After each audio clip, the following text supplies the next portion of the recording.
Hello friends, good morning. मेरा नाम अभिषेक है।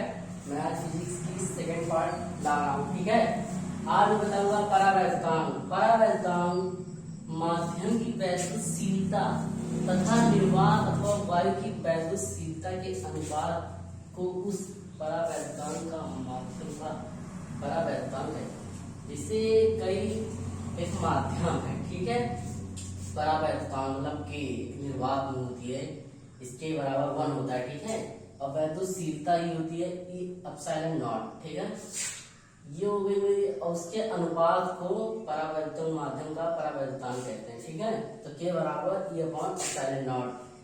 ये है वैद्युतशीलता, ये है वैद्युत क्षेत्र। ठीक है, अब ये मेरा दूसरा हेडिंग आता है अध्यारोपण का सिद्धांत।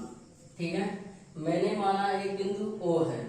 ठीक है, और मैंने यहां से एक आवेश दिया Q1। ठीक है, फिर इसके कई आवेश हैं, तो हमने Q2 कर लिया, Q3 कर लिया, Q4, Q5 और फिर डॉट डॉट Qn हो गया। इसकी कोई वो नहीं है सीमा। ठीक है, फिर ये R1 इसकी दूरी है, R1 3 vector, R1 2 vector, R1 4 vector, R1 ये हो गया, R1 5 है मेरा। ठीक है, ये R1 5 है। ठीक है,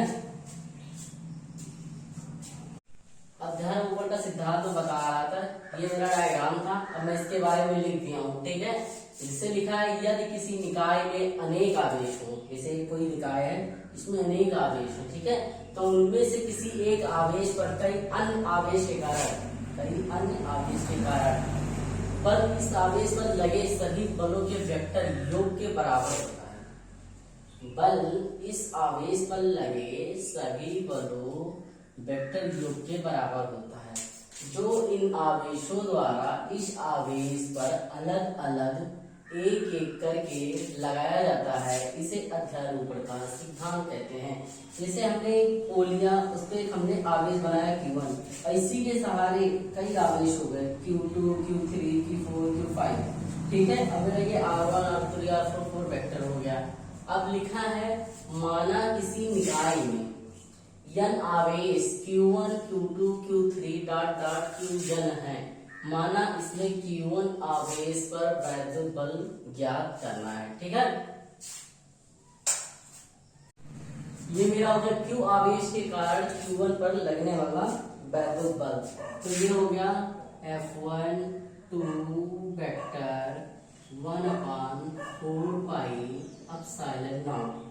ठीक है, अब ये है मेरा Q1, Q2 नहीं, मेरा Q1 Q2 R1 2 का होल स्क्वायर। ठीक है, R1 2 वेक्टर।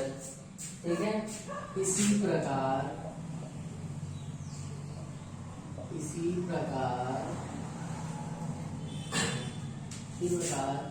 Q3 के कारण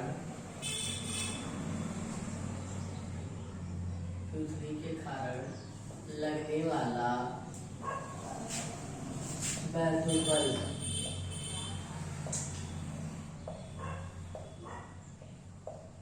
ठीक है।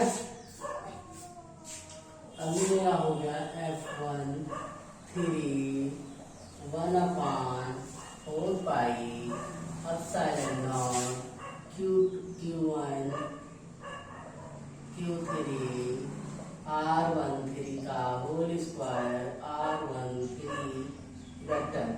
ठीक है, ये मेरा हो गया। अब आवेश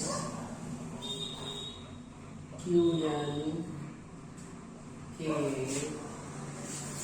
कारण लगने वाला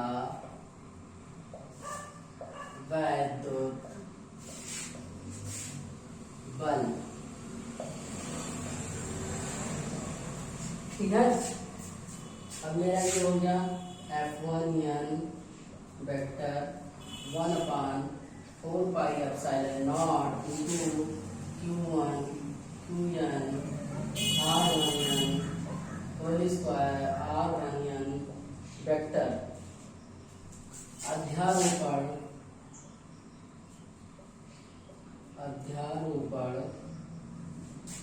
अध्यारोपण के द्वारा अध्यारोपण के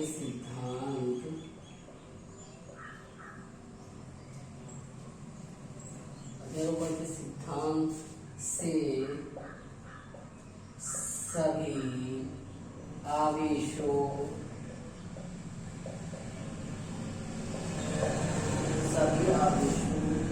के कारण Q1 पर परिणामी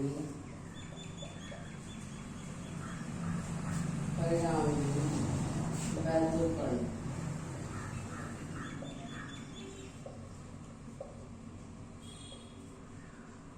जैसे यह बराबर F12 vector plus F13 vector plus F14 vector plus plus F1n vector.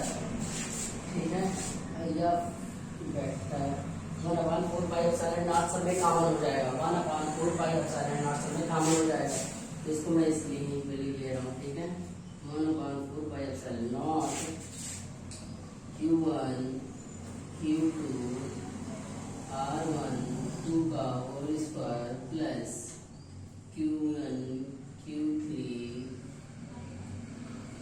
R1 3 plus ये मेरा हो गया फार्मूला। ये वेक्टर बराबर 1/4πε0 ब्रैकेट में पूरा Q1 Q2 R1 whole square plus Q1 Q3 upon R1 3 का whole square plus plus Q1 Q1 R1 का होल स्क्वायर। क्योंकि देखो 1/4πε0 सब में कॉमन हो जाएगा। ठीक है, इसने मैं पहले कॉमन कर लिया। अब मैं अगला हेडिंग पढ़ाने जा रहा हूँ वैद्युत क्षेत्र। कोई भी चारों तरफ में एक वैद्युत क्षेत्र रख दिया गया हो, कोई वैद्युत से इलेक्ट्रिक कोई चीज रख दी गई हो, उसमें किसी वैद्युत आवेश के चारों ओर का वह क्षेत्र जिसमें कोई